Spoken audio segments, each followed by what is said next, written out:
Diabetic Macular Edema.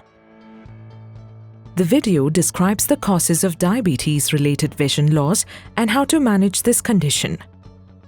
The eyeball consists of three main components. 1. The tunics, which are three layers that make up the wall of the eyeball. 2. The optical components, also known as the refractile media components, which admit and focus light. 3. The neural components, which consist of the retina and the optic nerve. Most of the eye is filled with a clear gel called the vitreous. Light projects through your pupil and lens to the back of the eye. The inside lining of the eye is covered by special light-sensing cells that are collectively called the retina. It converts light into electrical impulses. Behind the eye, your optic nerve carries these impulses to the brain. The macula is a small, extra-sensitive area in the retina that gives you central vision. Diabetes occurs when pancreatic gland fails to produce adequate levels of insulin. This harms the body's natural ability to control blood glucose levels. Diabetes can lead to vision-threatening diseases such as diabetic retinopathy and diabetic macular edema (DME, which must be monitored to prevent vision loss. DME develops as a complication of diabetes type 1 or type 2 diabetes. It is estimated that approximately 93 million people worldwide have diabetic retinopathy, and more than 1 in 3 living with diabetes will develop retinopathy over their lifetime. Macular edema is caused by the result of weakening of vessel walls and increased vascular permeability. Retinal blood vessels becoming weak or blocked results in abnormal high release of vascular endothelial growth factor (VEGF), which weakens the vessel wall and blood vessels become leaky. This results in deposition of protein and fluid collect on or under the macula, which causes macula to swell and thicken. This condition is known as macular edema. Swelling of the macula causes the vision to become blurry. Colors may also look faded or washed out, and spots may appear in the vision. Anyone with diabetes should have comprehensive eye exams every year or else as recommended by their doctor. Many diabetes patients do not get their eye examined or diagnosed. If timely treatment is not obtained, then DME can lead to severe and even permanent vision loss. If your doctor suspects you have DME, you might have fluorescein angiography or FFA to look at the blood vessels in your retina. Your doctor injects a special dye into a vein in your arm. It quickly goes to your eye, where it makes blood vessels show up on digital photos. Optical coherence tomography (OCT) is one of the best ways to test for DME. It's like an ultrasound, but it uses light waves instead to create very fine detailed images of tissues inside your eye. OCT can show the thickness of different layers in your retina and find problems that other tests can't.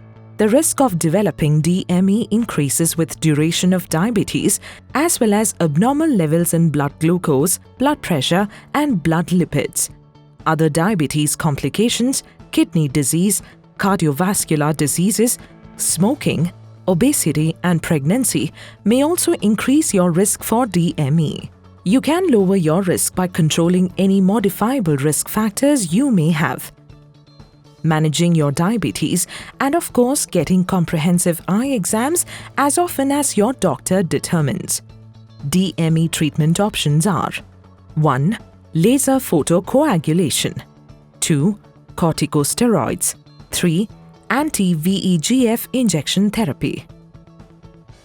Laser photocoagulation, which exposes the eye to small laser burns in order to decrease and slow down leakage of fluid, stabilizing vision and potentially preventing further vision loss.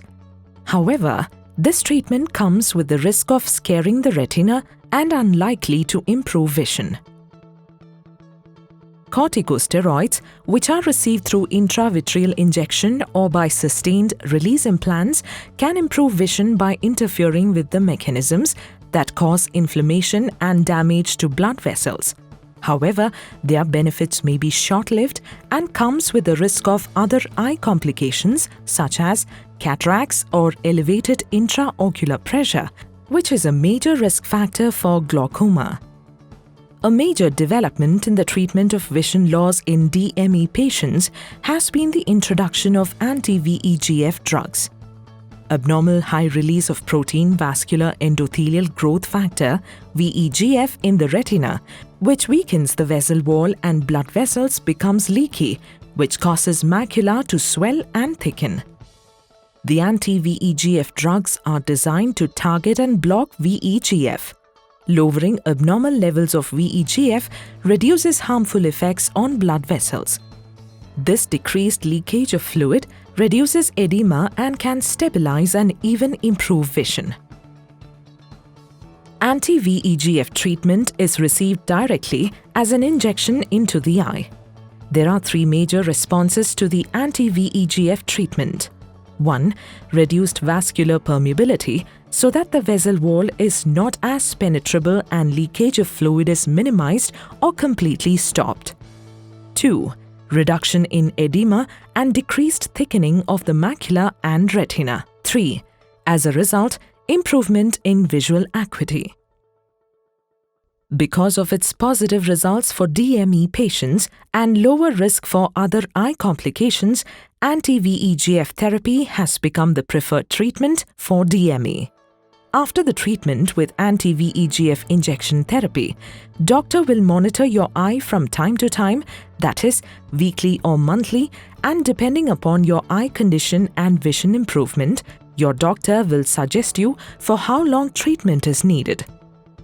It has been seen that treatment with anti-VEGF injection therapy significantly improves visual qualities such as color, brightness and sharpness, and several day-to-day activities like reading, watching TV, and driving, which ultimately influences quality of life. Healthy lifestyle and dietary changes to prevent diabetic macular edema include controlling your blood sugar, performing regular exercise and maintaining healthy weight, quitting smoking if you smoke, controlling your blood pressure and cholesterol level. Issued in public interest by Intas Pharmaceutical Limited. From the makers of Razumab.